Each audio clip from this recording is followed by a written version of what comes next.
O que acontece que faz essas pessoas terem dificuldade de vender ou de ter a agenda lotada?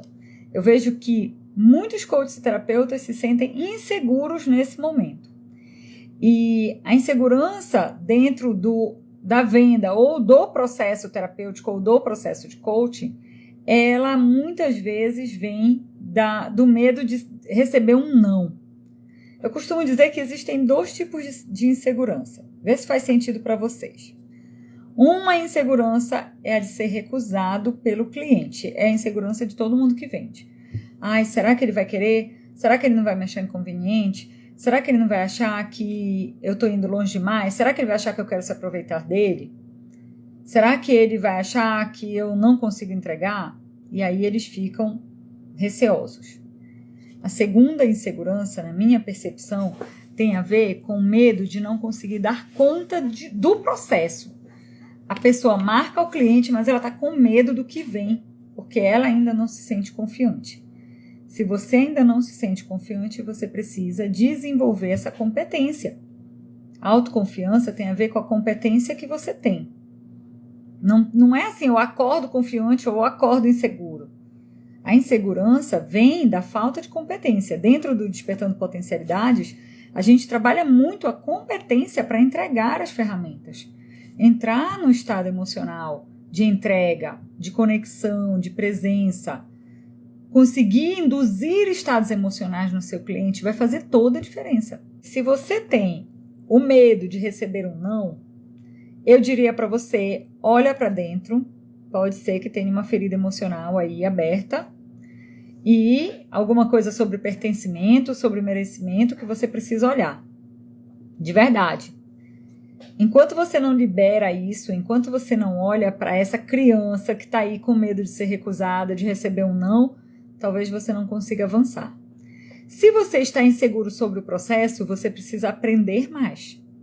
E aprender mais vai fazer toda a diferença. Dentro da programação neurolinguística, PNL, a gente aprende muito sobre isso. Sobre como curar feridas e sobre como você ter competência para entregar o seu melhor. E isso faz toda a diferença na hora de atender, é claro, né? O que é que você precisa mudar para vender, fazendo com que o seu cliente perceba o valor da sua entrega? Porque olha só, gente, a venda não tem tanta relação com o preço, não tem tanta relação até com o que essa pessoa está disposta a pagar naquele momento quando você começa a conversa. A venda tem muita relação com o valor que o seu cliente enxerga naquilo que você vai entregar. Você está sendo muito bom em evidenciar isso? A Aline está perguntando, você já teve esse medo? E caso sim, como você virou essa chave? Qual dos dois? Eu já tive os dois. Eu já tive os dois. O medo de receber não. Vou falar, ótima pergunta, Aline. Como eu superei? Eu tinha muito medo de receber não. Sabe o que eu fazia? A pessoa dizia não para o processo e eu achava que ela estava dizendo não para mim. Eu me sentia magoada. Já sentiram assim? Eu me sentia ferida. Era como se eu estivesse sendo recusada. E eu fiz algumas coisas para aprender a receber não. Eu estudo muito sobre venda. Eu gosto de estudar sobre venda. Os cursos da neurosemântica sobre vendas são maravilhosos também, então eu mergulhei nesse mundo para eu entender o que é esse jogo de vender. E eu entendi que todo mundo que vende, vez por outra, vai receber não mesmo.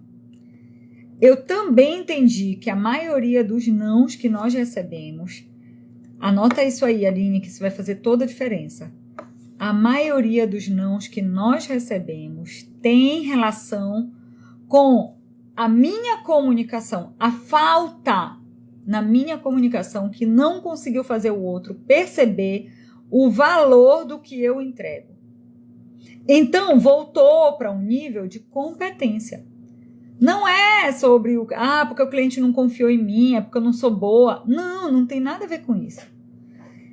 Tem a ver com você não conseguir fazer o cliente perceber o valor daquilo que ele está pagando. O valor do benefício que isso vai gerar na vida dele. Então, eu me trabalhei muito para conseguir fazer o cliente enxergar o meu processo de coaching, de terapia ou os treinamentos no mesmo nível que eu enxergo. E eu trago comigo algumas habilidades de comunicação que me ajudaram. Esse entusiasmo que vocês veem na minha voz já é meu, mas eu faço isso também de forma consciente, eu gosto de fazer isso. Eu acho que essa vida que você coloca na sua comunicação, ela alcança o coração das pessoas, de verdade, eu acredito nisso. E às vezes, agora eu tô aqui numa live e eu fico imaginando uma plateia inteira me vendo e eu tô empolgada como se eu estivesse falando para 1000 pessoas. E quando eu tô num a um também, eu deixo o sentimento aflorar. Eu aprendi a deixar o sentimento aflorar, de verdade. Teve um tempo que eu achei que a gente tinha que ser sério para vender, sabe? Que tolice.